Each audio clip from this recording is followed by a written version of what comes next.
Hey, what's going on everyone? Here on the RC Driver channel, we have reviewed a lot of Axial vehicles. We reviewed the SCX10 Deadbolt, the Honcho, the Blazer, the Wrangler. You didn't think I was going to leave out the UMG10, did you? I'm a little late to the game on the review process, but I wasn't going to skip out on this rig. It is a very cool truck from Axial, and one that, you know, I think that people will really enjoy customizing. I've already built it up and started customizing it, as you could see, and I'm pretty excited to tell you about my build and, you know, some of the features of the truck.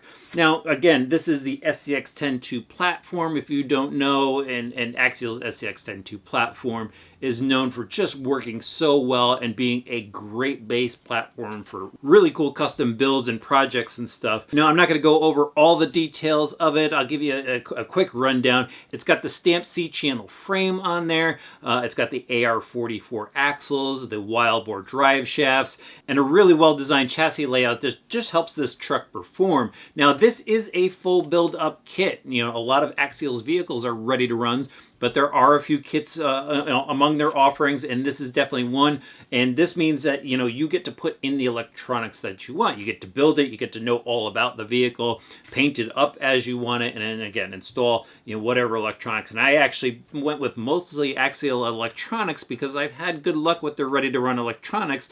The only exception is I put a Spectrum servo in here with a bit more torque. Now let's start off by talking about some of the UMG10 features here. And, you know, obviously it has this Unimog style body. It isn't a licensed body, that's why they call it the UMG10, but it has that look to it. And you know, what they did is they've got this cage on the back with a fifth tire bolted to the back of it, and it is a multiple piece body. I mean, you know, when you do get this kit, there is a lot of painting and trimming involved and decal work and stuff. You know, so that really helps you dive into the world of scale modeling, which is super cool. Let me start off with the front of my build here, and actually let me start off with the front bumper. So it's got this really nice unique bumper to the UMG10 that Axial has created. I really like the look of it. I like the approach angle of it, you know, and just the shape of it overall looks pretty awesome. Now onto the grill. This isn't the stock grill. Let me show you guys the stock grill. This is the stock grill here, still on this perch tree, and then they give you some lenses for the lights. I wasn't a big fan, to be honest with you, of this grill, and this is pretty much the only part of this kit that I don't like. Maybe I'm being a little harsh, maybe some people like it. Just wasn't a super big fan of it. So what I did was I went over to Night Customs and I grabbed their standard issue grill for the front of it, and it just has that more Unimog type of look to it. That's what I was drawn to, and I think it really works well on the front of this truck. Now, you know, you could totally go and use the stock grill. It allows you to put LED lights on there, which is very cool. But I'm going to go do that later with this. I don't have LED lights in this kit yet, but I'm going to do that to this grill. So there is a little modification required to put this on to the stock parts. It uses a stock Axial backplate to it. But that's what I did up front there. And then onto the main portion of the body here, I just went with a white scheme. I gotta tell you guys, I went crazy trying to think of something really, really cool, and sometimes just simple is better. So that's what I did. Painted it white, paid attention to painting the fender flares and the kick panel on the door here and stuff. And then, as you can see, what's a little bit different was I went and chopped the top off of mine. I went for a Unimog Cabrio look.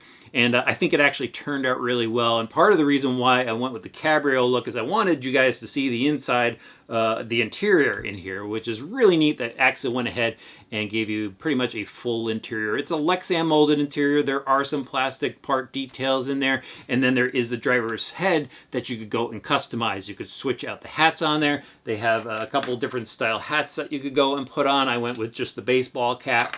And then, of course, painted everything inside. And they give you decals as well. So there's decals for the outside of the body, for the interior, and you go and customize it the way you like. And what's really, really neat is with the decal sheets, there are different options to go and decal out the rig. So you can make it your own, really, and that's what I did. I used, you know, some of the diamond plate and some of the wood pattern decals to just give it a custom look. Now in the back here is the cage, and this is a multiple piece assembly. You will have to go and put all that together, even drill all the holes and stuff like that. And then again, got this fifth tire mounted to the back of it with a wing nut and a stand for the tire, so that's pretty neat. Now this body actually only clips in the front. There's two body clips and it's actually hinged in the rear, and I took the screws out that hinge it. But basically what it allows you to do is pop up the body on this, and replace your battery if you need to, and then, you know, slide it back down, put 2 clips in, which makes, you know, battery changes much easier. But as I said, I unscrew that so I could pull this off. There's the bottom of it. Everything bolts together. There's that front grill area and the body posts and stuff. So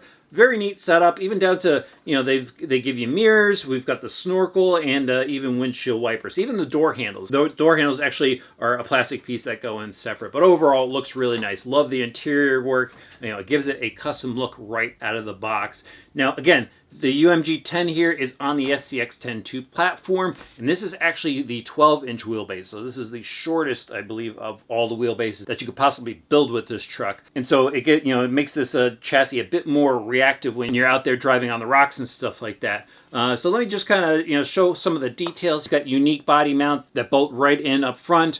They do give you the clear anodized aluminum shock bodies on here with the titanium nitride coated shock shafts. This is a faux reservoir, but it's aluminum, which gives it a very cool look to it. There's that forward battery mount. And again, I put a Spectrum servo in there, metal geared servo, high torque servo, and that swings the aluminum steering links. And as you can see, Axial went and gave you their thick aluminum steering links, the 4mm thick links on here, and even for the suspension links. So let me just flip this over and show you guys. So we've got the 3-link in the front with a panhard bar, and the 4-link in the rear, and again, these nice thick aluminum links that you know, really give the suspension a good feel to it. Again, aluminum shocks out back, and then in the center here, the transmission, it's not the AX10 style transmission. This is the SCX10 transmission that we saw in the Cherokee kit when the SCX10 first came out.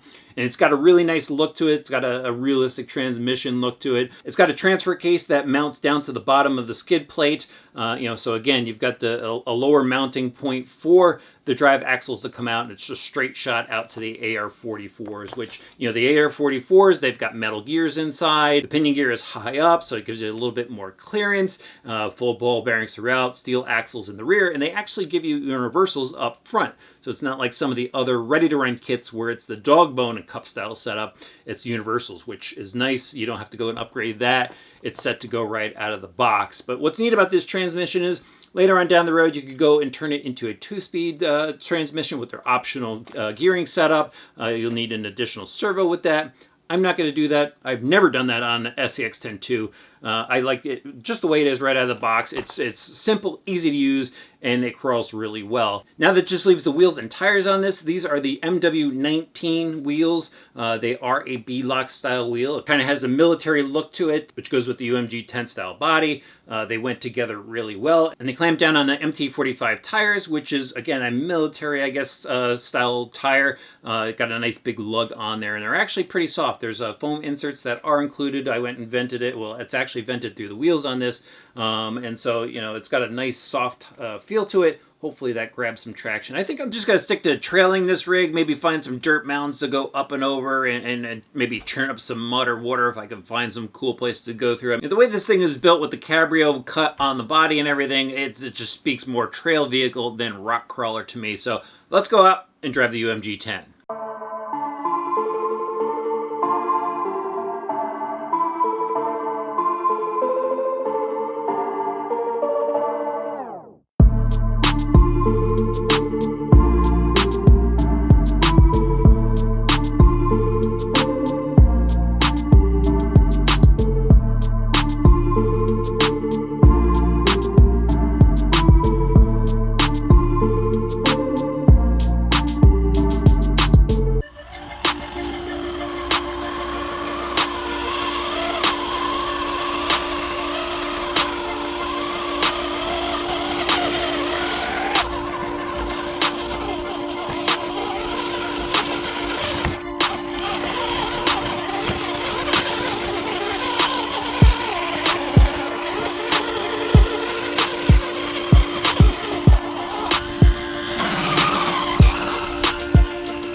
Just like I expected, driving the UMG10 was a unique and fun experience, and it holds up to the Axial name. It was just a great time out there. The truck handles really well, but for me, it's the look of it. I like the look of the Unimog, and this obviously represents the Unimog really well, and I think it's going to draw a lot of people into this style of vehicle. Now, as I mentioned, it was kind of a unique experience, and that was because of the wheelbase, and I've driven a bunch of SCX10 2s. You've seen them here on the channel, and because of the shorter wheelbase, if you're going at a quicker pace and you turn too quick, it can roll over. Keep that in mind as you're driving it, and if you do that, back down when you're going through some quicker corners, you'll prevent the rollovers and stuff. And I was pretty worried about the rollovers because I have a chopped top on this. I got the cab rail look, so I did roll it over a couple times. Luckily, nothing broke. The windshield and everything is still fine. But I know this is a crawler. I know you're not supposed to go at high speeds, but with the way I set it up, I was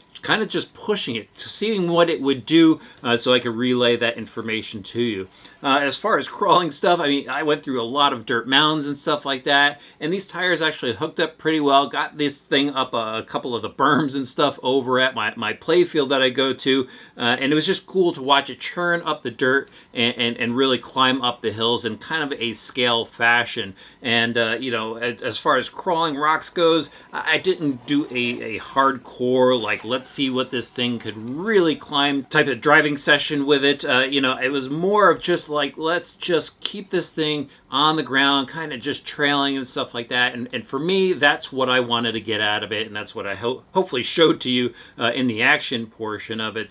Can it do that stuff? Yes, I think it can. I think it actually will be a bit more agile. I think you'll be able to possibly navigate through some tighter obstacles and stuff like that with this vehicle. But you do have to think of the wheelbase on it as well. So the wheelbase itself sometimes helps you get through terrain. So it's a different driving experience. I think it's something that Axial fans will definitely love out of this vehicle. But right out of the box, its performance was great. I don't have a crazy electronic system in here, and everything just worked really smoothly. One thing I just want to throw out, I do like the look of the transmission. I like how it's kind of low to the chassis. I like the transfer case look on it and everything. But this drivetrain is kind of loud, and I think it's because of the spur gear. The spur gear was kind of not round in this one, so it was very noisy, and I did spend a lot of time trying to get the gear mesh right so it wasn't so noisy. No, I like the AX10 transmission. This is cool. I just kind of like the AX10, and maybe, I don't know, maybe it'll fit in here. Maybe I could put one in here. I just really like the way that one works, but, other than it being noisy, it worked just fine. The suspension worked really well, too. There is a little bit of lean because I accidentally didn't set the preload colors on the shocks. It didn't really hamper performance out there, but if you see it leaning in some of the action or in some of the still shots there, yep, that was my fault. Don't build too quickly, guys. And again, if you like the look of this, I think it's definitely a winner. I know it doesn't come with portal axles, and please let me know if you think they should have just stopped the factory and just re-geared for portal axles before the releases. Go let us know what you think in the comments below. That'd be fun to see what you guys think of it. But I think it just works, really well out of the box. It's what Axial's known for, that this platform just works. So, why mess with it? Just go with what works. But I think I might actually go and put some portals on it. I don't want to do much to this truck. I think I got to put some lights in there. Maybe I'll do a couple more scale details to it, but I think I want to go put portals on because I do think, for me, I want to see this truck with portals on it and see how it works. So, let me know if you want to see that as well in the comments below. But overall, looking for a fun kit to build. If you like the Unimog, this thing is really well equipped, and it's going to be a fun build, and it's going to be really fun out on the trails.